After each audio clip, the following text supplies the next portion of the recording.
네, 우리 학생 여러분들 안녕하세요. 지금부터 TACL 대학생활 적응검사의 해석에 대한 시간을 갖고자 합니다. 여러분들은 받으신 결과표를 보시면서 이번 강의에 참여해 주시면 감사하겠습니다. 이 검사는 대학생의 학교생활 적응 정도를 확인하기 위한 검사예요. 그래서 내가 적응을 잘 하고 있는지 한번 점검해 보고 혹시 부적응하고 있다면 이 부적응의 원인을 올바로 알고 적응으로 나아갈 수 있도록 돕기 위한 검사임을 기억하시고 강의에 참여하시면 되겠습니다.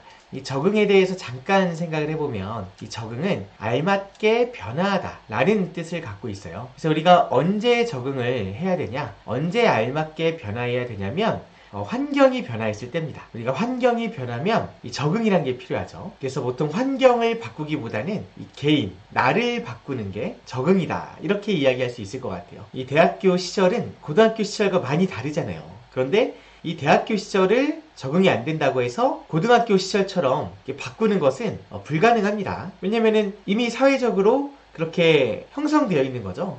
한 개인이 그 대학 생활이라는 여러 가지 환경을 바꾸는 거는 어려워요. 나는 고등학교 시절이 좋았는데 이 변화하는 환경에 적응이 안 될 때는 환경을 바꿀 수 없으니까 나 개인 스스로를 변화시키고 이 환경과 일치화시키는 거죠. 마치 카멜레온이 나무 위에 앉았을 때는 나무의 색깔로 어두운 갈색 계열로 바뀌고 풀잎이 앉았을 때는 푸른색으로 이제 바뀌는 것처럼 나를 환경과 일치화시키는 것이 이 적응이라고 할 수 있겠습니다. 그럼 여러분들은 이 검사를 토대로 나는 적응을 잘하고 있는지 이걸 한번 생각을 해볼게요. 자, 그래서 대학생활은 환경적인 변화를 많이 경험하게 됩니다. 학습 방법이 바뀌죠. 또 타 지역으로 이동해서 이렇게 생활을 하는 경우도 많고요. 그리고 부모로부터 약간 독립돼서 한 성인으로서 사회생활을 이제 시작하게 되는 거죠. 그리고 교육관계의 변화도 많습니다. 이런 환경적 변화에서 적응이 잘 안 되잖아요. 그러면은 우리가 방황하고 또 대학을 중도에 포기하는 이런 경우도 있고요. 이것은 결국에는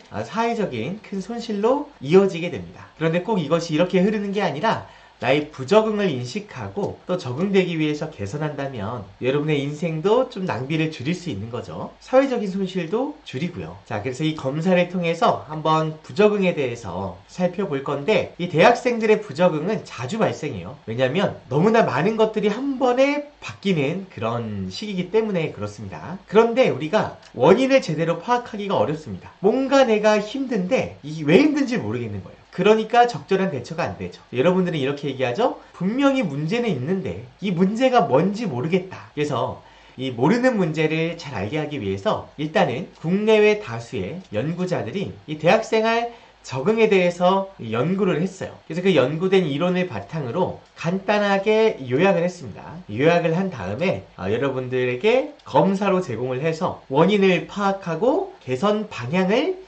설정할 수 있게끔 도와주는 목적이 있는 검사죠. 여러분들은 이것 때문이었구나, 그래 다시 해보자, 이런 방향으로 나아갈 수가 있는 겁니다. 아셨죠? 그래서 오늘의 이 시간은 특히 이제 부적응하는 부분이 있는 학생들에게는 너무나 이제 중요하다라고 이야기할 수 있을 것 같고, 적응을 잘하고 있는 학생들은 내가 정말 모든 영역에서 골고루 적응을 잘하고 있는지, 혹시 내 대학생활에 크게 영향을 미치진 않지만 그래도 뭔가 내 대학생활을 방해하는 어떤 부적응적 요인이 조금이라도 있는지 한번 찾는 시간 되었으면 좋겠습니다. 그래서 여러분들이 이제 검사를 했는데 이 대학생활 적응 검사는 이제 두 가지예요. 1차 검사를 한 친구도 있을 거고 2차 검사를 한 친구도 있을 겁니다. 1차 검사는 보통 학기 초에 진행되는 검사예요. 근데 이제 보통 학기 초에는 뭔가 초심, 의욕이 있죠. 2차 검사는 학기 말에 진행되는 검사입니다. 측정될 수 있는 요인이 다르기 때문에 이렇게 두 가지를 구분해서 검사를 하고 있어요. 그래서 오늘은 2차 검사에 포함되어 있는 내용들까지 다 다루는데 1차 검사를 하신 친구들도 2차 검사를 하신 친구들도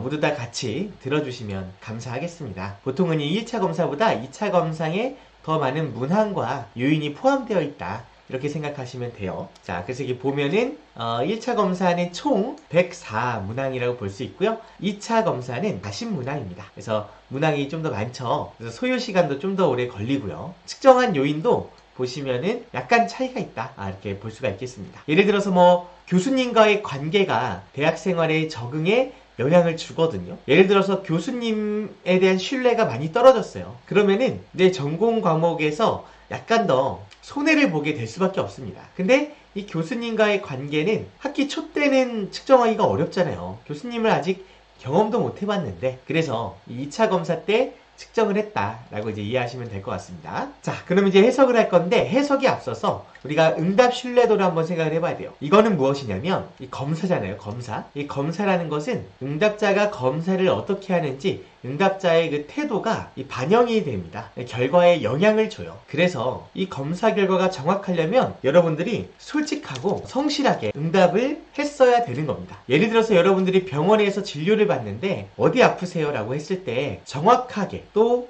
빠짐없이 이야기를 해서 진단을 잘 받잖아요. 그런데 만약에 병원에 갔는데 아파서 병원에 갔어요. 뭐 설사를 하고 현기증도 나고, 근데 의사에게 이 복통에 대해서 구체적으로 얘기하지 않고 뭐 현기증이나 뭐 이런 빈혈에 있는 증상에 대해서 제대로 얘기하지 않고 그저 설사만 이야기한다. 똥 얘기해서 죄송합니다. 비유를 적절치 못하게 된 것 같긴 한데, 만약에 그런다면 아무튼 진료가 잘 안 될 거잖아요. 여러분들도 마찬가지입니다. 이거는 인터뷰와 같은 거예요. 이 검사는 여러분들에게 질문을 했고 여러분들의 답변을 받고 그 답변을 토대로 이 결과를 주는 거잖아요. 그러니까 여러분들이 질문에 대한 답변을 솔직하지 않게 하거나 귀찮아서 뭐 대충 생각해보지 않고 막 이렇게 얘기하면 결과가 잘 안 맞을 수 있다는 거죠. 그래서 내가 검사 장면에서 솔직하고 성실하게 검사를 했었는지 이것을 생각을 해봐야 되고요. 그것을 한번 생각해보게끔 이렇게 신뢰도 척도가 제시가 되어 있습니다. 첫 번째, 무응답수는 숫자가 많을수록 이 검사에 대한 신뢰도가 떨어진다라고 보고요. 연속 동일 반응은 여러분들이 검사 문항에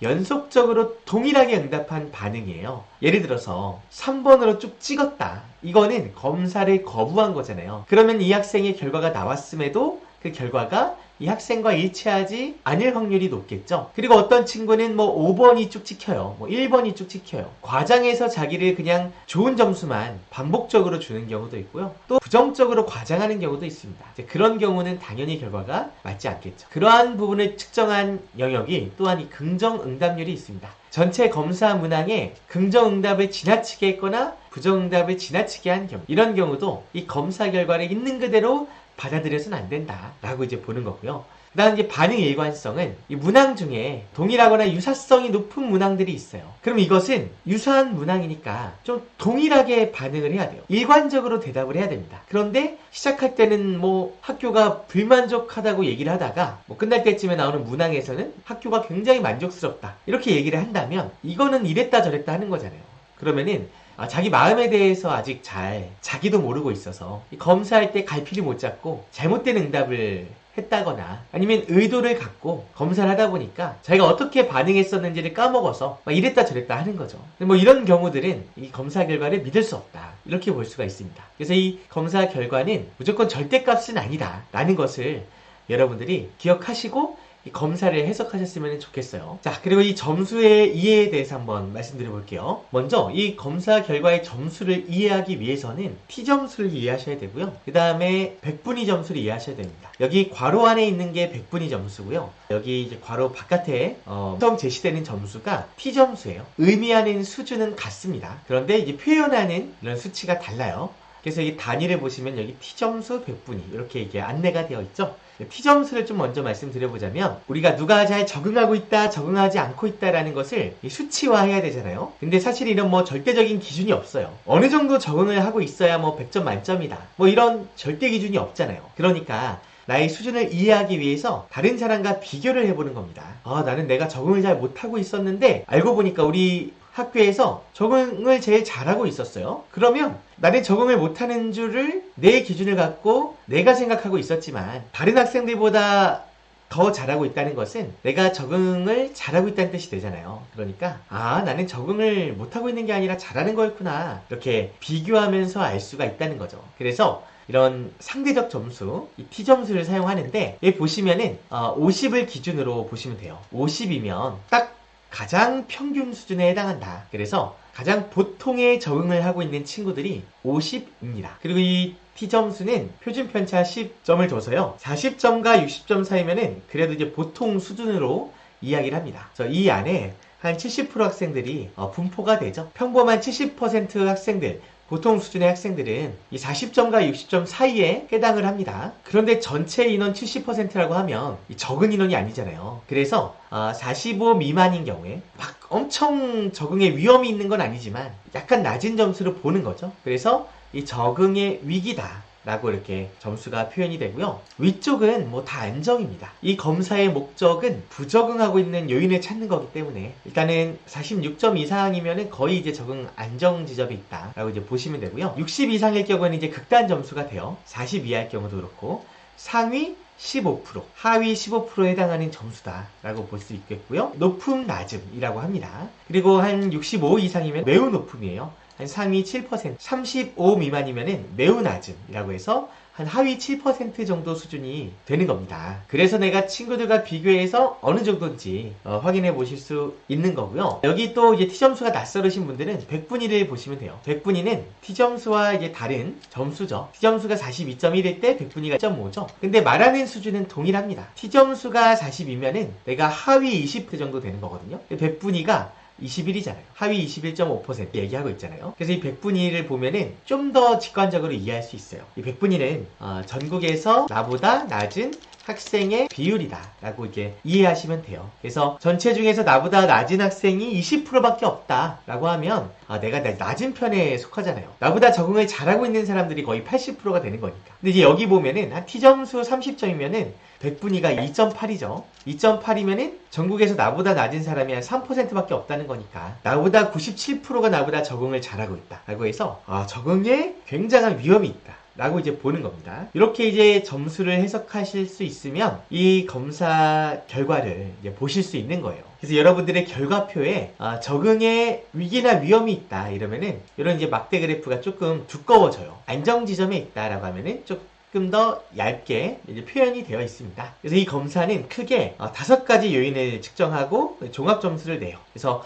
종합 적응 지수가 여러분들의 적응에 대한 총점이라고 보시면 되고요. 그 다음에 그 총점을 구성하고 있는 하위 요인 5가지가 있고 5개 영역 중에서 내가 이제 부적응하고 있는 것이 어떤 건지 찾아보고 이 또 5가지 요인 안에 또 하위 요인이 뭐 2개에서 뭐 5개까지도 있습니다. 그러면 또 구체적으로 내가 어떤 하위 요인에서 부적응을 하고 있는지 이유를 찾고 끝나는 게 아니라 이 이유를 개선해야 되겠죠. 여러분들이 건강검진을 하시더라도 이 건강검진을 하고 나서 내가 비만이구나 하고 끝나요. 제 얘기입니다. 하고 끝나면 이 건강검진을 한 의미가 아예 없는 건 아니지만 활용이 상당히 떨어지는 것이죠. 근데 이 건강검진을 정말 잘 활용하는 사람들, 비만이다 하면 운동을 하고 이제 실천을 해서 살을 빼죠. 그러면 이 건강검진이 정말 잘 쓰였다, 귀한 시간이었다 이렇게 이야기할 수 있는 겁니다.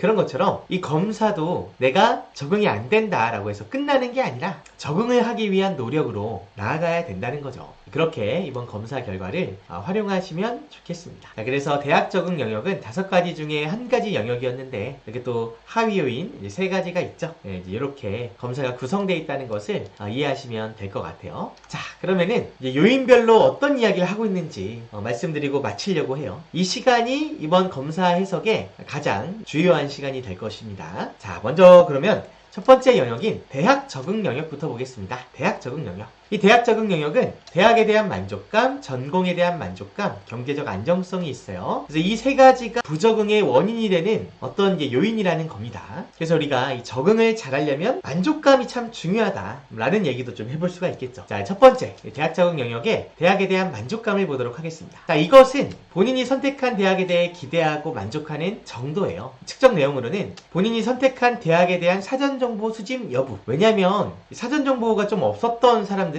자기의 기대와 실제 대학의 현실이 달라요. 그러니까 나는 이럴 줄 알고 들어왔는데 달랐던 거죠. 내가 생각한 대학 생활은 이런 거였어. 내가 생각한 대학교는 이런 거야 라는 어떤 이제 생각은 있는데 이내가 지원한 대학에 대해서는 사실 정보가 없었던 거예요. 막상 와서 경험해보고 나니까 만족을 못해서 부적응을 하는 거죠. 대학교를 옮겨야 되나 이런 이제 고민들을 하는 겁니다. 뭐 예를 들어서 나는 공무원이 되기 위해서 열심히 2, 3년 준비를 해가지고 공무원이 됐어요. 근데 내가 생각한 공무원은 이게 아니야. 그럼 만약에 그만둬요. 그러면 뭐 그 세월들이 마냥 헛되다고만 이렇게 보면 안 되겠지만 어쨌든 내가 공무원에 대해서 이 지식이 없었기 때문에 들어와서 막상 경험해보니까 내가 생각했던 거랑 막상 달랐다는 거잖아요. 그러면은 사실 이 공무원의 뜻을 정하기 전에 혹은 뜻을 정하고 나서 준비하는 그 기간 내에서 실제 공무원의 생활이 어떠한지를 더 정보를 계속 들었다면, 실제 이 공무원에 종사하고 계신 분들에 대한 실질적인 경험담을 들었다면, 아, 나는 저쪽 생활과는 안 맞을 거야 라고 생각을 해서 준비를 안 했을 수도 있는 거죠.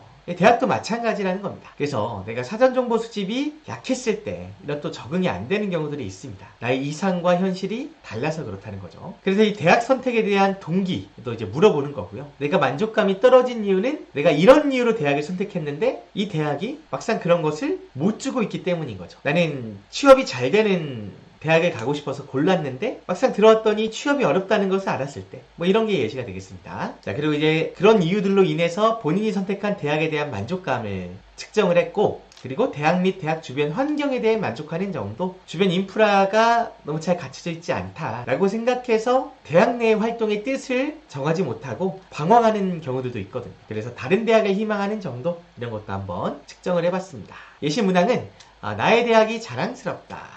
우리 대학의 교내 환경에 만족하는 편이다. 귀하가 선택한 학교에 대해 사전에 어느 정도 알고 있었습니까? 뭐 이런 질문으로 여러분들의 대학에 대한 만족감을 측정해봤습니다. 이게 낮은 경우는 대학생활에 대한 사전 기대와 실제 대학생활 간의 불일치 정도가 높은 게 이제 큰 문제예요. 그래서 대학생활에 뜻을 두지 못하게 된다는 거죠. 이름으로 인해서 다른 대학을 막 생각하게 되고, 아니면 그냥 대학을 그만둘까 고민하게 되는 수준까지도 갈 수가 있습니다. 자, 그래서 이런 부분들을 해소하기 위해서는 내가 현재 경험하고 있는 불만족의 원인이 무엇인지 정확히 찾아보고, 일단은 왜 내가 만족을 못하는지를 알아야 된다는 거죠. 그리고 이를 해소할 수 있는 실제 경험의 여부가 매우 이제 중요하다 볼 수가 있겠습니다. 자, 그래서 여러분들이 입학 전 내가 기대했던 대학생활은 무엇인지 한번 생각해 보시고요. 그 다음에 현재 혹시 다른 대학을 가는 것을 고려한다면 그 이유는 무엇입니까? 이런 것들을 생각해 보고 이 문제를 해소를 해야 된다는 거예요. 자, 만약에 여러분이 어떤 기대했던 대학생활이 있는데 우리 학교에서 그런 것을 충족할 수 없겠다는 생각이 들어요. 자, 그래서 다른 대학을 생각해 보는 거 뭐 그럴 수 있다. 하지만 만약에 내가 기대했던 그런 대학생활이란 게 지나치게 높은 이상적인 어떤 생활이라면 다른 대학을 가더라도 마찬가지가 된다는 겁니다. 이 대학생활에 대한 올바른 이해가 오히려 필요한 경우가 되겠어요. 또 뭐 다른 사례는 이미 대학에 여러분들이 뭔가 불만족한 그 부분들을 충족시켜줄 만한 어떤 시설이나 뭐 센터, 프로그램들이 존재하는데 여러분들이 몰라서 못하고 있는 게 있을 수도 있다는 거죠. 이제 그런 게 있다면 내가 알게 되면 이러한 문제들이 좀 해결될 수도 있다는 거고요. 그리고 내가 기대했던 대학생활과 현재는 다르지만 내가 다시 어떤 다른 대학을 도전하는 것은 또 굉장한 리스크가 있잖아요. 그러니까 여기서 만족하고 내 현재 상황에서 최대한 할 수 있는 것들을 하면서 이 환경에 나를 맞춰서 최선의 노력을 하는 뭐 이런 것도 방향이 될 수 있겠습니다. 그래서 내가 대학에 대한 만족감도 일정 부분 해소시킬 필요가 있다라는 것을 이해할 필요가 있겠고요. 두 번째는 전공에 대한 만족입니다. 본인이 선택한 전공 또는 학과에 대한 이해도 및 만족의 정도. 이 전공에 대한 부적응이 굉장히 많죠. 또 측정 내용으로는 본인이 선택한 전공에 대한 이해도, 흥미를 느끼는 정도, 전공에 대해 만족하는 정도, 다른 전공을 희망하는 정도를 측정해봤습니다. 자, 이것도 아까 대학에 대한 만족감과 또 비슷해요. 내가 이런 전공을 어릴 때부터 희망했어요. 근데 막상 들어오니까 좀 달라. 예를 들어서 나는 사람의 심리에 대해 관심이 많았고 유튜브에서 이 심리 컨텐츠를 즐겨봤어요. 인간을 탐구하는 게 너무 재밌었어요. 근데 막상 심리학과에 들어오니까 굉장히 통계적인 수업, 이과적인 수업, 딱딱한 수업, 연구개발 위주의 수업들 이런 걸 경험하면 아, 내가 생각했던 심리학과 다르네 라고 생각해서 전공에 대한 만족감이 떨어지고 심리학이 돈을 많이 벌기는 좀 어렵네 라고 하면서 또 이제 이 전공에 대한 어떤 의지가 팍 꺾여서 고민을 하게 되는 그러한 학생들도 많이 생기거든요. 그런 거라는 거죠. 내가 생각했던 것과 막상 이 전공에 대해서 달랐던 부분들도 있고 막상 경험해보니까 어떤 나의 흥미나 이 적성에 안 맞는 것 같기도 하고 때로는 취업이 굉장히 어려워서 어릴 때는 호기롭게 도전을 했지만 나이가 들면서 현실적인 문제에 부딪혀서 이 전공이 아닌 게 아닐까 이런 고민할 수 있잖아요. 그래서 이것 때문에 내가 적응이 어렵구나 원인을 찾는 것이 중요하고요. 이 점수를 측정하기 위해서 다른 전공을 선택하지 않은 것을 후회한다, 다른 전공으로 전과하고 싶다, 현재 학과 수업에서 가장 만족스러운 점은 무엇인지 이런 것들을 이제 물어봐서 측정을 해본 겁니다. 그래서 이게 낮은 경우에 가장 큰 문제는 전공에 대한 실망감과 무관심. 그래서 이 대학교 전공 공부가 되겠어요? 안 되죠. 전공 관련 정보의 부족 이런 것들이 되겠죠. 다른 전공으로 전과하고자 하는 의도가 일부 존재하거나 높아지게 된다. 자, 그래서 우리 진단 및 솔루션을 보면 내가 선택한 전공에 대해서 내가 무관심했거나 아니면 전공의 장래성에 대해 지나치게 부정적인 태도를 보일 수 있다. 예를 들어서 우리가 다 전공과 관련된 일을 하는 게 아닙니다. 물론 이게 사회적으로 취업이 잘 되는 전공이 존재하긴 하지만 정말 취업이 안 된 전공이라 하더라도 그 출신들이 다 망하냐? 그러지 않습니다. 저도 제가 20대 초반에 생각했던 일을 하고 있지 않아요. 그런데 지나치게 부정적인 태도를 가진 학생들은 이 공부가 의미가 없을 거예요. 이 대학생활은 나를 도와주지 못할 거야. 하지만 내가 뭔가 준비하기엔 아직 모르겠어. 그래서 그냥 방황만 하고 시간을 낭비하는 경우들이 있어요. 당장 내가 뭘 해야 될지 모르겠다면 사실 눈앞에 있는 일을 충실히 하는 게 가장 현명한 겁니다. 우리가 원래 장기적인 비전은 설정하기가 상당히 어려워요. 하지만 오늘 내가 무엇을 할지는 명확하게 보이거든요. 하루하루를 살아가다 보면 그 하루하루가 쌓여서 사실은 이제 미래가 만들어지는 겁니다. 그런데 이 전공이 마음에 안 든다, 혹은 내가 이게 맞는지 모르겠다라고 하면서 다른 것을 또 정하는 것도 아니고 그냥 시간만 낭비하고 있는 경우에는 일단은 내 눈앞에 주어진 일에 충실하기를 권유해드리고 싶어요. 그걸 다 해나가면서 또 다른 것도 알아본다든지 아니면 모르겠으면 일단 그냥 하는 거예요. 사실 직장인들도 내 업무가 흥미가 있어서 하는 사람이 얼마나 있겠으며 적성에 맞아서 하는 사람이 얼마나 있겠어요. 그렇다면 정말 축복이죠. 그런데 그렇지 않더라도 해나갑니다. 여러분들에게 흥미와 적성이 필요 없다는 것이 아니라 그것을 발견하는 것이 정말 쉬운 문제는 아니고 모든 사람이 그것을 누리면서 직장생활을 하는 것은 아니기 때문에 갈등만 하지 말고 일단 주어진 일에는 이제 충실히 수행하면서 고민도 이어가야 된다는 거예요. 내가 하고 있는 거를 다 손 놓고 고민을 해서는 안 됩니다. 이런 문제에 빠지게 된 이유는 내가 전공을 선택하던 당시 전공에 대한 정보 탐색 수준이 지나치게 이제 낮았을 가능성이 있었다는 거죠. 현재 전공 분야에서 다루고자 하는 영역, 진출 방향과 한계, 본인의 관심 분야를 정확하게 이해하고 희망하는 진로와 전공의 진출 방향을 일치화시키는 과정이 필요하다. 그래서 나의 진로와 내 대학 전공의 진출 방향을 일치화하면 내가 이 대학 내에서 하는 공부가 스스로 이제 필요하다고 느껴져요. 내 인생이 중요해지는 거죠. 그러니까 내가 열심히 할 수 있게 되는 겁니다. 내가 대학에 뭔가 의욕이 안 생기잖아요. 그런 경우는 뭔가 나의 직접적인 비전과 이 대학이 일치화되어 있지 않기 때문에 그런 경우가 많거든요. 여러분들은 지혜로워서 나한테 쓸모없는 것에 많은 시간을 투자하지 않잖아요. 필요성을 많이 느낄 때 하게 돼 있습니다. 그래서 이 전공이 내 인생에 중요해지는 것이 대학 내 생활에 이 동기부여에 굉장히 중요한 요소가 된다는 거예요. 자, 그래서 우리 이런 거 한번 생각해보면 좋겠습니다. 본인의 적성과 전공이 얼마나 일치한다고 생각하고 있나요? 이것을 일치시키는 것이 이제 중요하다는 거죠. 전과 또는 휴학을 고민하고 있다면 그 이유는 무엇인가요? 그래서 각자 그 상황은 다르겠지만 필요하다면 뭐 정말 할 수도 있는 거고, 또 어딜 가나 어떤 나의 모든 직업 가치관을 다 만족시켜주는 이런 신의 직장, 전공 이런 것들은 많지 않거든요. 그러니까 일정 부분 만족하고 또 뜻을 정하고 집중하는 것도 중요한 방향성 중에 하나다라고 이제 볼 수가 있겠습니다. 그 다음에 경제적 안정성입니다. 대학 재학에 필요한 비용의 부담 정도와 학비 마련의 안정성, 요게 이제 좀 위기인 경우에 대학생활이 좀 더 힘들죠. 측정 내용으로는 가족 구성원의 경제적 형편, 보호자의 경제적 지원 정도, 학비의 출처, 학비 마련에 대한 걱정, 등록금의 부담 정도가 되겠어요. 부모님이 다 지원을 해주는 경우는 그냥 대학생활에 충실하면 되는데 모든 가정이 그렇지 않죠. 일정 부분 내가 스스로 벌어서 해결해야 되는 사람들도 있고요. 아니면은 정말 모든 것을 내가 다 해결해야 하는, 등록금뿐만 아니라 주거비, 식비, 기본 생활비 같은 것도 용돈도 받을 수 없는 다 내가 해결해야 하는 이런 학생들은 확실히 이제 적응에 위험이 이제 생길 수 있다는 거죠. 측정한 문항으로는 만약 장학금이 없더라도 학교를 계속 다니는 것에 큰 문제가 없다. 대학에서 공부하는데 드는 비용 때문에 학업에 지장이 있다. 본인이 생각하는 가정의 학비 부담 형편은 어느 정도입니까? 이런 것들을 측정해 봤습니다. 그래서 이게 경우 이제 문제가 학비나 생활비의 출처가 안정적이지 못해요. 그래서 이 부분 때문에 좀 이제 힘들어집니다. 학비를 마련하기 위한 경제활동으로 인해서 공부할 때도 조금 시간이 부족하기도 하고, 대학에서 단순히 수업 말고도 다양한 활동들이 있잖아요. 이런 것들이 또 참여하기가 어려워지고, 이런 이제 위기가 있다는 거죠. 자, 이거는 뭐 내 잘못이 아닌 경우도 많죠.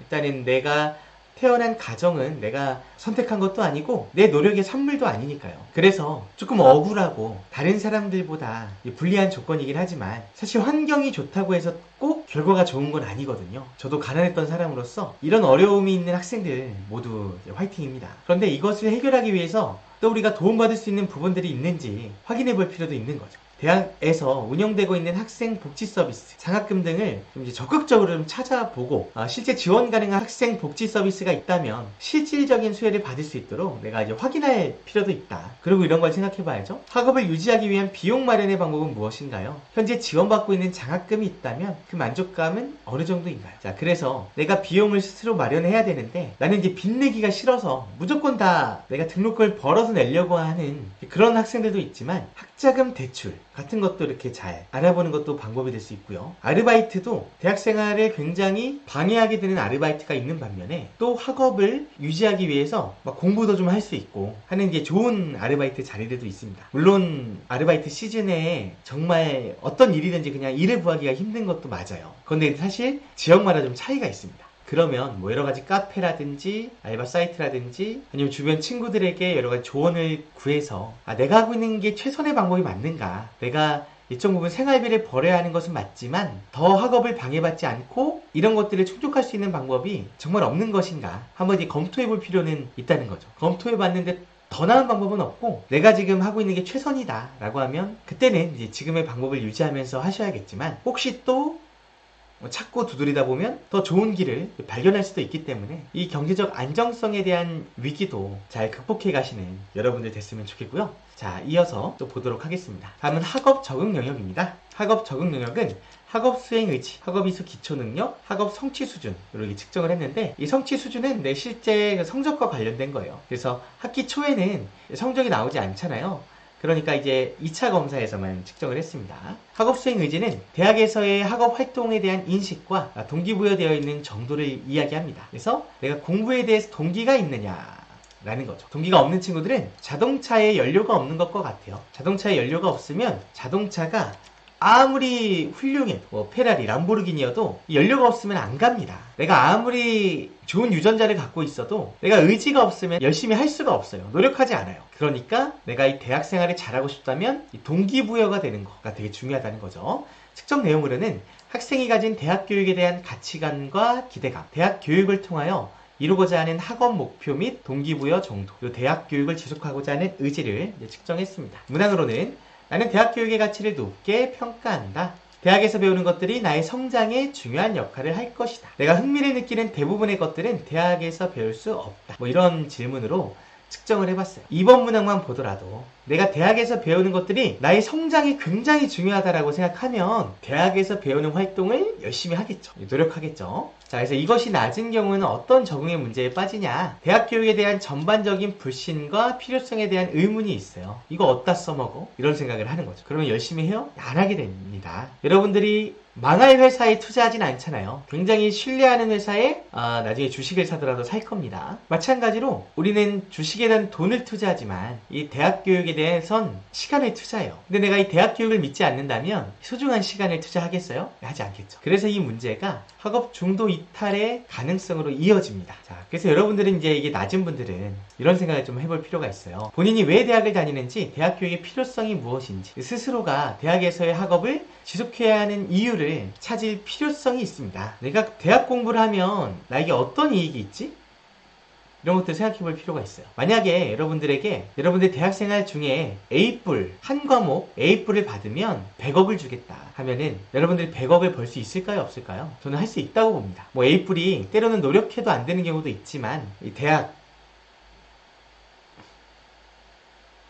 2년에서 4년, 뭐 더 긴 친구들은 뭐 6년이라고 쳤을 때 그 중에서 한 과목 A뿔을 못 맞겠어요? 100억을 준다고 하면 여러분들 합니다. 근데 100억을 안 주니까 안 하잖아요. 그렇다는 것은 나에게 이 공부가 100억까지는 아니지만 나에게 어떤 이익을 줄 수 있는지, 나에게 어떤 가치가 있는지 이런 것을 알 때 우리가 공부를 할 수 있다는 거예요. 그래서 여러분들이 공부하다 보면은 여러 가지 회의감을 느끼기도 하죠. 뭐 흙수저다 이런 말도 날 무기력하게 만들고 해일조선이다 이런 것도 날 무기력하게 만들잖아요. 그런데 이런 상실감에 빠져 있으면 안 되고요. 그럼에도 내가 하고 있는 일에 의미와 가치를 부여해서 충실히 해나갈 때 그때 환경은 어렵지만 그 환경을 이제 극복하는 사람이 되는 겁니다. 그래서 이 동기부여는 남이 해줄 수도 있지만 스스로 하셔야 돼요. 남이 해줄 수 있는 건 이제 운이 좋은 거죠. 남이 안 해준다고 해서 그냥 이제 허송세월 보내면 안 되잖아요. 그러니까 스스로 동기부여하는 여러분들 되었으면 좋겠고, 생각해 볼 것은 본인의 장래에 대한 의견은 무엇인가요? 나의 미래 비전이 무엇이냐? 이것은 나의 대학생활과 관계가 있냐 없냐? 관계를 일치시켜야 된다는 거죠. 자, 대학에서의 학업을 지속할 의지가 있나요? 없다면 그 이유는 무엇일까요? 그러면 내가 대학에서의 학업을 지속하겠다 뜻을 정하던지 아니 뭐 다른 길 찾던지 이런 것들은 여러분들의 이제 선택이 되겠죠. 정답은 없습니다만 신중하게 선택해야 되는 부분이기도 합니다. 자, 다음은 학업이수 기초 능력입니다. 이 요인은 본인이 부여한 학습 전략에 대한 주관적인 평가가 들어가 있어요. 왜냐면 우리가 그 학습 능력을 측정해 볼 수는 없잖아요. 무슨 시험 봐가지고 측정한 게 아니라 여러분들에게 질문을 했죠. 이런 학습 방법을 잘 하십니까? 그래서 잘한다고 하는 사람들은 자신감이 높은 사람들이잖아요. 성공적으로 대학 교육을 이수할 수 있을 것이라는 자신감, 이게 측정을 한 거고요. 1년의 학습 과정에서 필요로 하는 요약 키워드 도출 정리 능력, 학습 전략입니다. 그 다음에 기초적인 학습 전략과 정보 탐색 능력에 대한 자신감. 자신감이라고 한 것은 여러분들의 학습 전략을 우리가 막 관찰하면서 평가를 매긴 게 아니기 때문에 이런 전략을 쓰십니까? 이런 거 잘할 수 있습니까? 질문했는데 잘할 수 있다 라고 이제 답변을 한 거예요. 실제 잘할 확률이 높겠죠. 잘 못하면서 잘한다고 하는 친구들은 드뭅니다. 자, 예시문항. 강의 내용을 요약하고 중요한 부분을 메모하여 정리할 수 있다. 생소한 영어를 접하더라도 그 의미를 알아낼 수 있다. 자, 그래서 이 요인이 낮은 사람들의 문제는 본인의 학습 능력에 대한 믿음과 판단이 지나치게 낮아요. 그래서 자신감이 떨어져 있는 경우들이 많습니다. 자신감이 떨어져 있으면 문제가 뭐냐면 나는 해도 안 돼 라는 생각을 하죠. 자, 여러분들이 해도 안 되면은 해요 안 해요? 안 합니다. 해도 안 되는데 왜 해요? 그죠? 안 되는 건 안 하는 게 현명한 거잖아요. 그래서 안 하게 된다는 거예요. 그렇다면 이 자신감을 가질 필요가 있다는 거죠. 또한 실제 대학에서 필요로 하는 학업이수 능력이 낮을 가능성 또한 존재합니다. 그냥 자신감만 낮은 게 아니라 진짜 어떤 학업을 수행할 만한 능력이 안 되는 거예요. 자기관리 능력, 시간관리 능력이 너무 떨어지고 어떤 일머리가 너무 없고 학습 전략이 너무 없는 거예요. 이러니까 이제 못 따라가서 자신감이 떨어진 경우도 있거든요. 이런 경우에는 노력을 하면 됩니다. 학습 전략도요, 여러 가지 시도하면 좋아지고요. 이 자기 관리도 마음먹기에 달려 있어요. 내가 너무나 게으른 생활을 보내고 있는데 나는 그냥 정말 타고난 게으른 사람이어서 나는 평생 게으르게 살아야 된다. 뭐 이런 거 아니잖아요. 자, 그래서 우리는 이것을 기억해야 돼요. 대학에서 배우게 되는 내용은 중고교 시절에 비해서 뭐 새롭고 어렵습니다. 자, 새로운 분야를 들으면 낯설어요. 그러니까 다고 느껴지고 그것이 익숙해지는데 시간이라는 게 걸립니다. 이 사람마다 또 차이가 있고요. 그게 조금 느리다고 해서 큰 문제가 되지 않아요. 포기하는 게 문제입니다. 그리고 처음엔 생소하고 어려워도 계속 하다 보면 이 시간이 지남에 따라서 익숙하게 되고 또 성취하게 돼요. 그러니까 처음에 어렵다고 쉽게 포기하지 말고 끝까지 해 나가야 된다는 거예요. 수많은 과학자들이 실패를 반복해서 하다가 큰 성공을 거두잖아요. 만약에 그 실패를 반복해서 하는 가운데서 내가 적성에 안 맞아서 이 실패를 하나? 라고 생각을 한다면 결국 나중에 위대한 업적을 세우지는 못했을 거라고 합니다. 누구나 어려워하는 지점들이 있고요. 사람마다 다르긴 하지만 모든 걸 다 잘하기만 하는 사람은 없어요. 그래서 내가 어려우면 다른 사람도 어렵다. 그리고 다른 사람은 쉬워, 다른 사람은 쉽게 하는데 난 이게 너무 어렵네. 그런 지점도 분명히 있지만 또 내가 내가 쉬워하는 걸 그 사람이 어려워하기도 해요. 그러니까 자신감을 갖고 또 부족한 능력은 기르고 할 수 있을 거라 생각하고 대학교 공부를 해 나가야 되는 거죠. 일반적인 학업의 상황에서 필요로 하는 학습 능력은 무엇일까? 대학에서 필요로 하는 학습 능력은 무엇일까요? 이 학습 능력들을 길러서 잘 수행할 필요도 있다는 거죠. 단순히 이제 고등학교 때보다는 여러 가지 과제를 수행하게 되니까 시간 관리 능력도 되게 필요하죠. 대학은 자유가 많으니까. 고등학교는 그래도 다 시간들이 이제 고정돼 있잖아요. 대학생은 좀 자유롭게 하니까 자기 관리를 잘 해야 과제 수행도 잘하고 또 예습 복습도 잘합니다. 그리고 뭐 토론이나 발표 뭐 이런 활동도 많이 하잖아요. 그런 능력들도 이제 길러가는 거죠. 자, 다음은 학업 성취 수준입니다. 2차 요인이죠. 대학에서의 학습 방법에 대한 이해도 및 자신의 학업 성취에 대한 주관적 평가, 보고서나 과제물 작성 방법에 대한 인지, 학사 일정을 따라가는 정도, 학업적 성취에 대한 의욕, 학업적 성취를 위한 시간 및 노력의 투자 정도, 학업적 성취에 대한 주관적 평가, 이런 것들을 측정해 봤고요. 질문으로는 나의 성적은 좋은 편이다, 이런 거 이제 답변을 한 거고요. 학사 일정을 따라가지 못해 중요한 과제를 놓칠 때가 많다, 평소 학업 성취를 위해 충분히 많은 시간과 노력을 투자한다, 이런 질문에 답변을 하셨습니다. 그래서 이 부분이 낮은 사람들은 이런 문제가 있죠.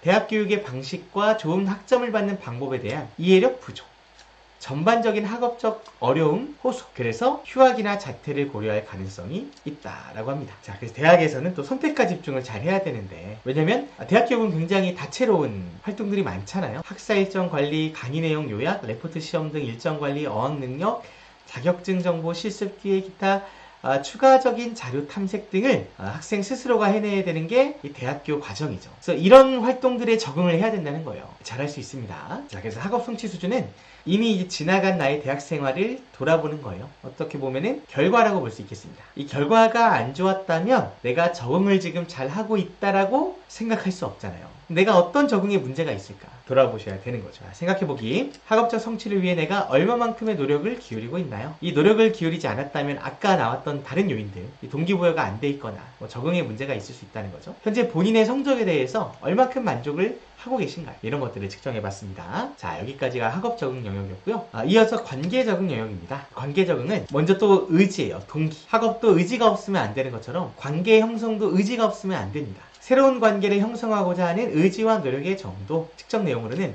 인상관리, 낯선 사람에게 먼저 다가가는 행동, 낯선 환경에서 사람들 간의 대화를 주도하는 능력, 모임을 주최하고 유지하는 능력 등을 측정했습니다. 문항으로는 친해지고 싶은 사람에게 좋은 첫인상을 줄 수 있다.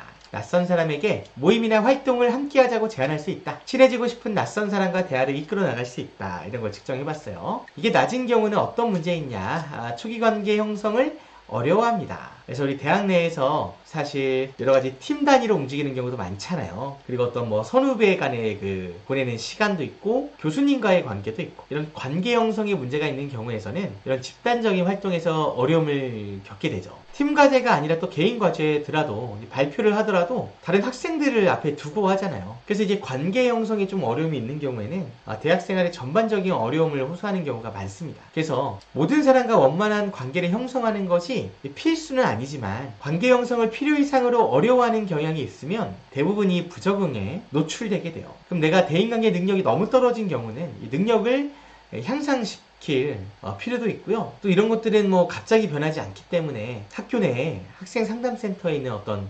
전문가나 아니면 여러분들의 멘토나 신뢰하는 분들과 상담을 해보면서 성장해 갈 필요도 있습니다. 자, 생각해보기, 교내 프로그램 중 한 번 이상 참여한 프로그램이 있나요? 내가 지나치게 내향적인 학생이라면 멘토를 만나보는 건 어떨까요? 아니면 정말 한이라도 소중한 친구를 찾는 거, 이런 것도 되게 도움이 되죠. 자, 다음 의사표현 능력입니다. 다른 사람과 의사소통을 하는 과정에서 자기 생각이나 의견을 정확하게 전달하는 능력, 나의 불만사항을 피력하는 능력, 상대방의 합리적이지 않은 요구를 적절히 거절하는 능력, 나의 생각이나 의견을 정확하게 전달하는 능력, 가까운 사람과 의견이 충돌할 때 나의 의견을 말하는 능력 등을 측정해 봤습니다. 문항으로는 가까운 사람에게도 상대방의 행동이 나를 불쾌하게 하고 있다고 이야기할 수 있다. 친구가 약속을 지키지 않았을 때 이에 대해서 지적할 수 있다. 친구의 합리적이지 않은 요청을 거절할 수 있다. 이게 낮은 경우의 문제는 수동적인 의사표현이어서 본인의 문제 상황을 구체적으로 표현하지 못합니다. 그래서 집단 내에서 손해를 당하는 경우도 있고요. 그럼으로 인해서 집단 활동을 회피하는 경우도 있고 의존적인 모습으로 관찰되기도 해요. 그리고 지나치게 사람한테 끌려다닌다든지 손해를 당하고 있다든지 뭔가 동등하지 않은 어떤 착취의 대상이 된다든지 뭐 이제 이런 다양한 어려움을 겪을 수 있기 때문에 의사표현 능력도 중요하다 볼 수 있고요. 주변 사람들과의 대화에서 본인이 불만족스러워하는 상황이 발생하고 있는지 생각도 한번 해보고 나의 불만사항을 싸우지 않고 표현하는 방법은 어떤 것이 있을지 그래서 이 의사표현 능력도 길러가셔야 해요. 이게 뭐 성격상 어려운 분들도 있는데 어렵더라도 좀 극복해 나가셔야 됩니다. 뭐 일치월장하게 바뀌지 않더라도 적어도 나 스스로를 내가 보호하고 그리고 사회생활을 할 수 있을 정도는 길러가야 되잖아요. 그래서 노력할 필요가 있다 라고 이제 보시면 되겠습니다. 다음은 공감 및 지지 능력입니다. 다른 사람의 문제 상황을 정서적으로 공감하고 지지하는 능력. 이게 너무 떨어지면 사회성이 좀 부족해서 대인관계에 어려움이 생기잖아요. 측정 내용으로는 타인의 상황에 정서적으로 공감하는 능력, 주변 사람들의 이야기를 경청하는 능력, 핵심적인 조언을 하는 능력, 상대방의 어려움에 대해서 격려 위로 지지를 보내는 능력 등이 있겠습니다. 자, 측정 문항으로는 속상해하는 친구의 이야기를 잘 들어줄 수 있다. 친한 친구가 기분이 안 좋을 때 친구를 격려하는 말이나 행동을 할 수 있다. 나에게 마음을 터놓고 속 깊은 이야기를 하는 친구가 있다. 이런 것들을 측정해 봤어요. 이게 낮은 경우의 문제는 대학 내 정서적 유대를 이루는 교우관계가 부족하다. 그래서 이 교우관계가 부족할 때 문제가 여러 가지 이제 도움을 받을 곳이 좀 없다는 거죠. 좀 외롭고 좀 고립된 이런 환경에 처하게 된다는 겁니다. 물론 다른 사람을 지나치게 기대고 의지하는 것도 문제지만 적절한 상호작용이 필요하거든요. 사람은 결국 혼자 살아갈 수 없기 때문에 우리 사회적인 존재잖아요. 그리고 때로는 이런 좋은 교우관계가 내 대학 생활을 더욱더 아름답게 하고 가치 있게 하고 보람 있게 하고 또 어떤 위기 속에서 도움을 주는 조력자 역할을 해주기도 하고 참 이제 유용한 거죠. 이게 너무 부족하면은 어떤 혼자서 극복하기 어려운 문제들을 경험하게 될 때 일어서기가 더 이제 힘들 수 있겠죠. 자, 그래서 대학 생활을 유지해 나가는데 이 정서적인 유대를 이루는 친구 또는 선후배의 유무는 매우 중요하다. 혹시 내가 정서적 유대를 이루려는 의지가 없는 상황이 아닌데 나에게 이런 게 없다면 뭐 다른 이유도 있을 수 있겠지만 혹시 내가 공감하고 지지하는 능력이 낮지 않을까. 그래서 나도 어떤 좋은 친구들을 기대하듯이 나를 만나는 상대방들도 나에게 어떤 배려나 공감과 지지를 기대하기도 하잖아요. 그래서 내가 받고 싶은 대접을 내가 상대방에게 해줘야지 상대방도 나에게 그렇게 해줍니다. 그리고 나와의 정서적인 유대를 이루어가고자 하겠죠. 내가 받고 싶은 대접을 내가 상대방에게 해주지 않으면서 상대방에게만 대접받기를 기대하면 이 사람들이 떠나가게 되잖아요. 일방적인 건 안 되게 되어 있습니다. 그래서 한번 이런 거 생각해보죠. 대학 내 마음을 터놓고 이야기하는 친구 또는 선후배가 있나요? 그러면 나를 좀 더 돌아볼 필요도 있다는 거죠. 대학생활 중 힘든 일이 있을 때 이야기할 수 있는 사람이 있나요? 없다면 그런 사람도 구할 필요가 있는 거죠. 내가 또 적극적으로 다가가기도 하고 내가 먼저 힘든 일이 있을 때 이야기를 들어줄 수 있는 그런 사람이 또 되어주기도 하고 이렇게 좋은 유대관계를 쌓으면 대학생활이 더 빛나게 될 거라 봅니다. 자, 다음은 2차 검사에 해당되는 교수와의 관계예요. 재학 중인 대학의 교수님과 친근감을 느끼는 정도, 측정 내용은 교수님과의 충분한 대화 기회의 보유 여부, 교수님으로부터의 인격적 존중, 교수님에 대한 신뢰와 자기개방 정도, 교수님과의 대화를 어려워하지 않는 정도를 측정했어요. 교수님이 나에게 상처를 줬어. 그러면 내가 전공 수업 듣기 어렵잖아요. 그쵸? 측정 문항은 고민을 털어놓고 상담할 교수님이 있다. 교수님들과 대화할 기회가 충분하다. 학기 중 지도 교수님과 면담한 경험이 있으니까 이런 것들을 측정해봤습니다. 이게 낮은 경우 문제는 교수님과 학생과의 접점이 지나치게 적어서 교수와 학생 간의 유대감이 형성이 좀 안 돼 있어서 향후 면담과 조언이 효과가 없을 수도 있고 학생 스스로 해결하기 어려운 것들이 참 많은데 이 교수님의 어떤 방향 제시가 큰 역할을 하거든요. 그런 게 안 이루어지면 학생 개인으로 봤을 땐 참 손해가 되겠죠. 교수님과 학생과의 관계는 대학의 안정감을 느끼게 만드는 굉장히 중요한 요인이에요. 그래서 교수님과 학생과의 라포 형성이 필요합니다. 특수한 케이스를 제외하고 말이에요. 한번 생각해 볼 것은 나의 이름과 특징을 기억하고 계신 교수님이 계신가요? 나의 사소한 일상에 관심을 가지시고 내게 잘해주시는 교수님이 계신가요? 한번 생각해보고 또 막상 교수님께 기대만 하지 말고 내가 또 교수님을 도와드리기도 하고 적극적으로 다가갈 필요도 있는 거예요. 자, 다음은 대학 활동 참여 수준을 측정했습니다. 이 요인은 대학에서 발생하는 공동체 활동에 참여하고 있는 정도예요. 측정으로는 단체 활동을 어려워하지 않는 정도, 단체 활동을 이끌어가는 정도, 대학의 공동체 활동에 참여하는 정도, 선배 후배 동기들과의 관계 형성 상태를 측정해 봤습니다. 예시 문항으로는 대학에서의 활동에 잘 참여한다. 나는 선배들로부터 많은 의견과 조언 등을 듣는다. 실질적인 의견과 조언이죠. 대학 동아리에 참여한다면 만족도는 어느 정도입니까? 낮을 경우의 문제는 학과 및 대학의 다양한 활동에 무관심하거나 참여하지 못한다. 마음이 조금 대학 말고 다른 데가 있는 경우도 많이 있죠. 근데 또 지나치게 동아리나 어떤 학생회에 이렇게 집중하는 경우도 있어요.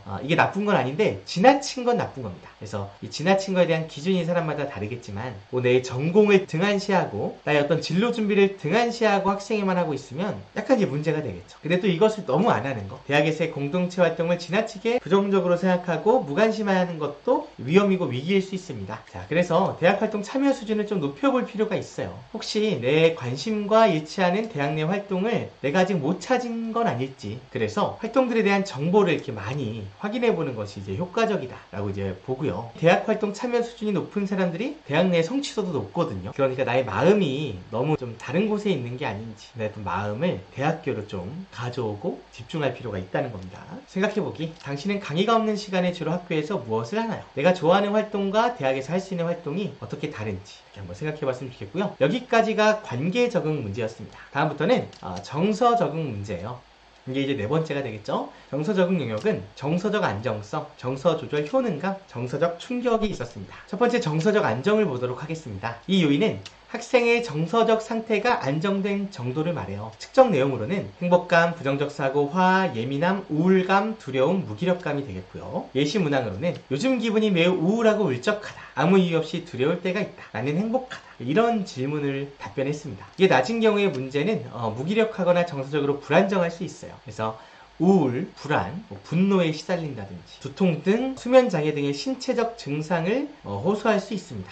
정서적인 안정감이 필요하다. 그래서 이것은 굉장히 복잡한 원인이 있어요. 다양한 이유가 있다는 겁니다. 그래서 스스로 스트레스를 잘 해소하는 거, 어려움을 잘 극복하는 거, 이런 것도 참 이제 중요하고요. 혼자 힘으로 해결이 되지 않을 때는 전문가, 심리 상담사에게 도움을 받는 것도 필요합니다. 그리고 우울이나 불안이 지나친 경우에는 정신과에서 약을 처방받아서 먹으면서 일상생활을 이렇게 유지할 필요도 있는 거고요. 이 정서적 안정성은 뭐 우울, 공황장애, 뭐 불안, 이런 것들 유튜브에 검색하면 사실 컨텐츠가 많잖아요. 제가 이 시간 짧게 다룰 내용은 아니어서 이것이 나의 부적응의 원인이었는지만 일단 보시고, 원인이라면 그런 부분들을 해결하는 방향으로 나아가시면 되겠죠. 현재 나를 가장 힘들게 하는 것은 무엇인가요? 이 어려움들을 극복하기 위해서 도움을 받을 수 있는 것은 무엇일까요? 이런 것들을 생각해보고 실천하시면 도움이 되겠습니다. 다음은 정서 조절 효능감입니다. 이 요인은 정서 조절 능력 및 자기 효능감의 수준으로 이야기할 수 있고, 아까 그 정서적 안정성이 혹시 낮은 경우에 그것을 극복할 수 있는 어떤 열쇠가 됩니다. 측정 내용으로는 자신에 대한 긍정적인 평가, 도전지향적인 태도, 현재의 감정을 분명히 파악하는 능력, 화 등의 부정적인 감정 상태를 극복할 수 있다는 믿음,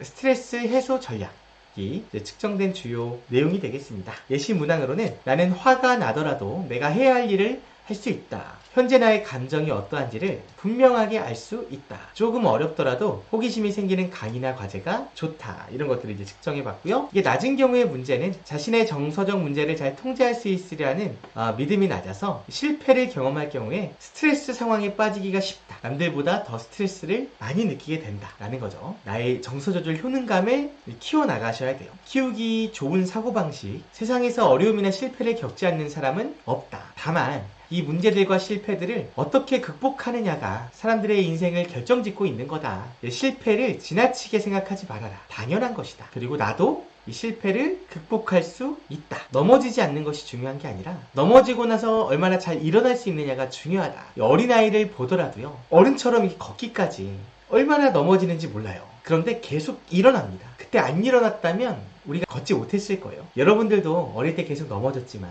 일어나서 또 걸었습니다. 그러니까 지금 잘 걷고 있죠? 우리 인생도 넘어지죠. 거기서 좌절하면 안 됩니다. 일어나셔야 되죠. 그리고 이제 이런 거 생각해보면 좋죠. 강한 부정적 감정이 생겨날 때 스스로 어떻게 하나요? 이 정서를 조절할 수 있는 어떤, 나를 통제할 수 있는 어떤 이런 방법들을 만들어 놓는 게 좋아요. 나에게 맞는 거. 어떤 사람은 뭐 샤워해서 기분 전환을 하기도 하고요. 어떤 사람은 자기가 좋아하는 운동을 해서 막 해소시키기도 하고, 평소에 스트레스 관리는 어떤 식으로 하시나요? 스트레스 관리가 필요하죠. 당근과 채찍이라고 하잖아요. 채찍만 스스로 가하다 보면 과부하에 걸리게 됩니다. 때로는 날 풀어주고 생산적인 활동만 하지 말고 비생산적인 활동도 하고 긴장만 하지 말고 이완도 좀 해주면서 또 이완만 하지 말고 긴장도 해주면서 잘 조절해 나갈 때 우리가 건강한 생활을 할 수가 있습니다. 자, 다음은 정서적 충격입니다. 이 요인은 대학생활 과정에서 겪은 충격적인 사건이 나의 정서에 미치는 영향을 말하는데요. 측정 내용으로는 대학생활 중 심리적으로 충격이 큰 사건, 발생 여부, 대학 내 구성원 중 지속적으로 힘들게 하는 사람의 존재 여부, 현재의 정서 상태에 영향을 미치고 있는 과거의 경험 같은 걸 이제 측정해봤어요. 제가 상담했던 학생 중에서 인서울대학이었는데 이런 학생이 있었습니다. 선배와의 관계가 안 좋아서 대학교 1년을 망치고 군대를 갔다 와서 다시 공부하려고 했더니 기초 지식이 없는 거예요. 그래서 어디서부터 공부해야 될지 몰라서 고민인 이런 학생을 만난 경우가 있습니다. 그래서 그 선배라는 한 사람이 사실 아무것도 아닐 수 있는데 내 인생에 굉장히 큰 영향을 미치기도 한다는 거예요. 이런 경우 이런 걸 잘 극복해 나가야 되겠죠. 예시 문항으로는 최근 심리적으로 큰 상처를 받았다. 요즘 나를 힘들게 하는 사람이 있다. 뭐 이런 이제 문항들이 될 거고요. 이게 낮은 경우의 문제는 대인관계 상황에서 외상의 경험과 트라우마죠. 그로 인한 위축. 외상 후 스트레스 장애라고 합니다. 너무나 충격을 받고 상처를 받아서 그 동일한 상처를 또 받을까봐 내 마음이 불안하고 그 받은 상처가 아물지 않아서 아프고 슬프고 이제 그런 문제를 경험하고요. 그걸로 인해서 휴학이나 자퇴를 고려할 수도 있어요. 여러분들이 대학생활 내에서 다양한 것들 조심해야 됩니다. 사람 간의 관계도 조심해야 돼요. 특히 이제 이성, 여기서 잘못 상처받으면 꽤 많은 세월을 보냅니다. 근데 그 많은 세월을 단순히 낭비했다라고 할 수는 없지만 여기서 크게 상처를 받으면 많은 세월을 흘러보내게 되어 있습니다. 그것이 인생에서 헛된 시간이었다고만 할 수는 없지만 또 그 시간들이 지나치면 나를 너무 힘들게 하거든요. 그래서 애초에 되게 조심하게 생활하고 내 마음을 함부로 성급하게 막 다 주지 말고 정말 신뢰할 수 있는 사람인지 정말 확인이 된 다음에 마음을 여는 것이 이제 중요한 거죠. 그리고 사람과의 관계에서도 지나치게 나를 힘들게 하고 나에게 피해를 주는 뭔가 뱀파이어 같이 나를 막 쫙쫙 빨아먹는 이런 사람들은 이제 손절해야죠. 그래서 예방하는 것이 참 중요하지만 이 요인이 점수가 낮은 경우는 이미 이제 발생한 거예요. 그런 어려움들. 그러면 이제 극복을 해야 되거든요. 그래서 그 외상 후 스트레스 장애라는 말도 있지만 또 일부 사람들은 이 외상 후 스트레스 성장으로 이어집니다. 그래서 이게 나에게 어떤 퇴보가 되는 것 같지만 잘 극복하면 더 진보하게 되거든요. 이 사건을 경험하지 않은 나와 경험하고 더 좋아지는 경우도 있어요. 그리고 일시적으로는 안 좋았지만 잘 극복해서 그 사건에 노출되지 않았던 나보다 훨씬 더 가치 있는 사람으로 변하기도 하거든요. 그래서 성장으로 잘 극복해 가셔야 하는데 이게 굉장히 쉽지는 않습니다. 이 외상을 극복한다는 것이 참 쉽진 않아요. 그래서 너무 성급하게 생각하지 말고요.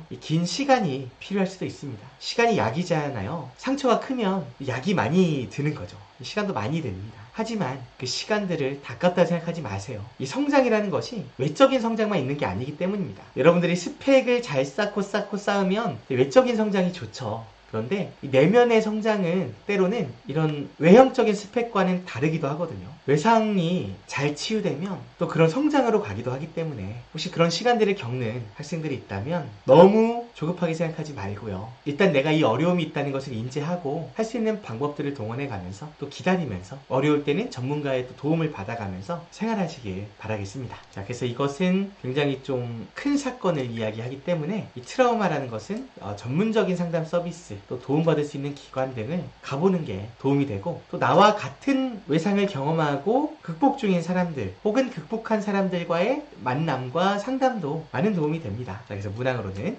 그래서 생각해보기 대학생활 중 경험한 교우관계나 이성관계에서의 문제가 있었나요? 당신이 속한 집단 내에서의 괴롭힘, 무시, 배제, 따돌림의 경험이 있었나요? 이런 것들을 살펴봐야 합니다. 자, 드디어 마지막 요인입니다. 진로 적응 영역.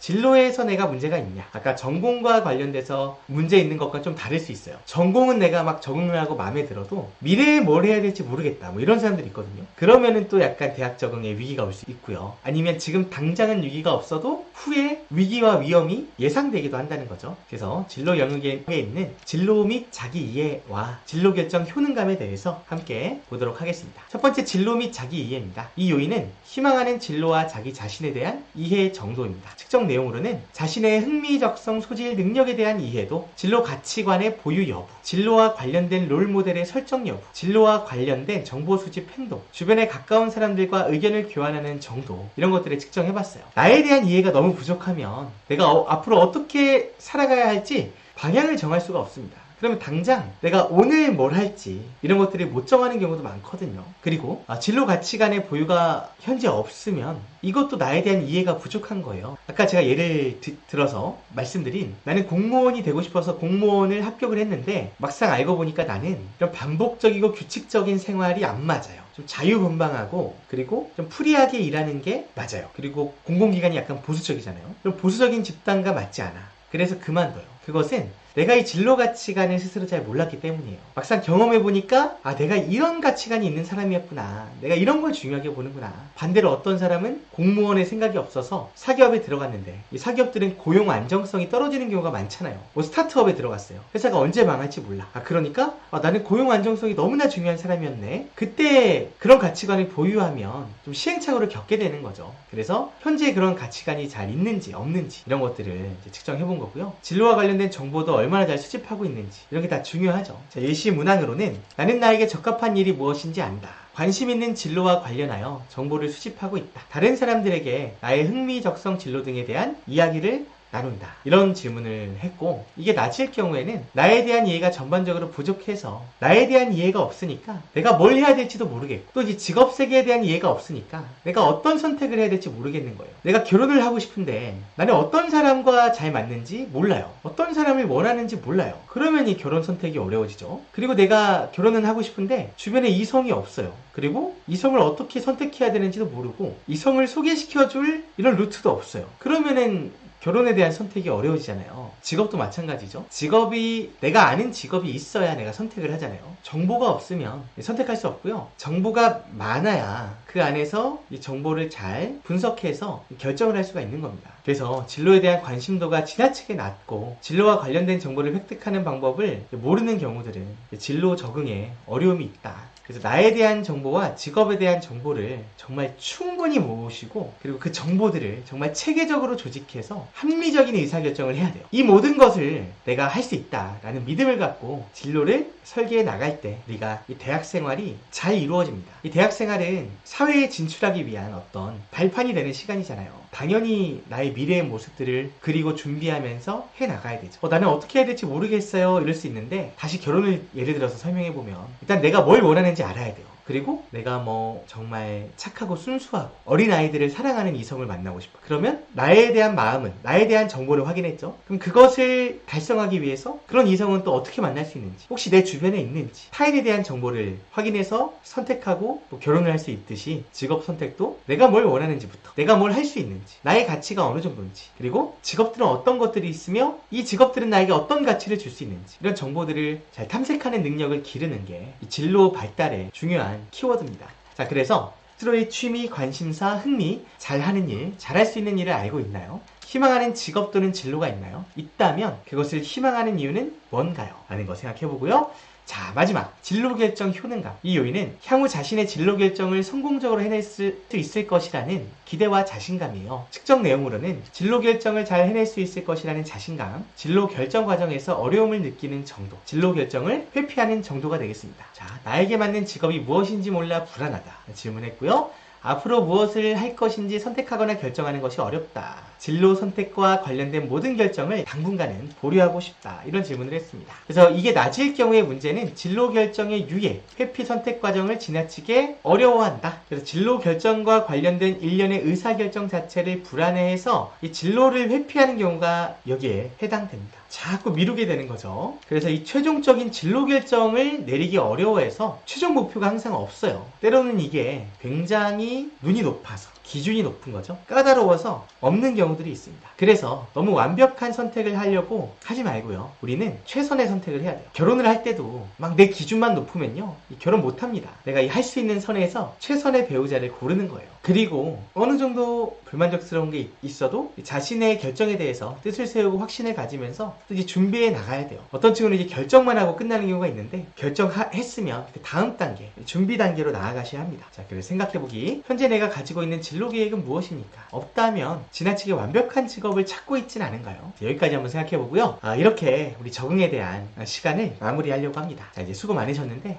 여기 보시면 이제 닉 부이치시 있죠? 이분은 태어났는데 이제 팔다리가 없어요. 정말 남들보다 열악한 환경에서 살아가는데 이분은 대학도 가시고 결혼도 하시고 직장 생활도 하시고 어떤 조직의 리더도 하셔요. 자기의 환경을 비관했다면 이렇게 되지 않았겠죠. 물론 어릴 때 8살 때 자기의 환경을 비관해서 8살인데도 자살 시도를 했대요. 너무 감당하기 어려우니까. 그런데 이제 부모님의 충분한 지지와 사랑으로 인생을 살아내야겠다고 다짐하고 나서는 그 환경에 나를 맞췄습니다. 나와 환경을 일치화시킨 거죠. 그래서 적응을 잘했다, 거론할 수 있는 이제 그런 이제 인물인데요. 여러분들도 마찬가지입니다. 우리가 이런 분들보다는 좋은 환경이잖아요. 흙수저고 헬조선이고 어렵지만 세상에 마냥 좋기만 했던 환경은 인류 역사 중에 많지 않았습니다. 또 그렇게 좋기만 했던 것도 상대적이에요. 우리가 생각하는 황금시대도 당시에는 다 문제가 있었어요. 결국에 완벽한 건 또 없다는 거죠. 그래서 환경에 굴복하기보다는 적응하고 극복하는 우리 대학생 여러분들 되길 바라면서 이번 강의를 마치도록 하겠습니다. 네, 학생 여러분들 수고 많으셨습니다.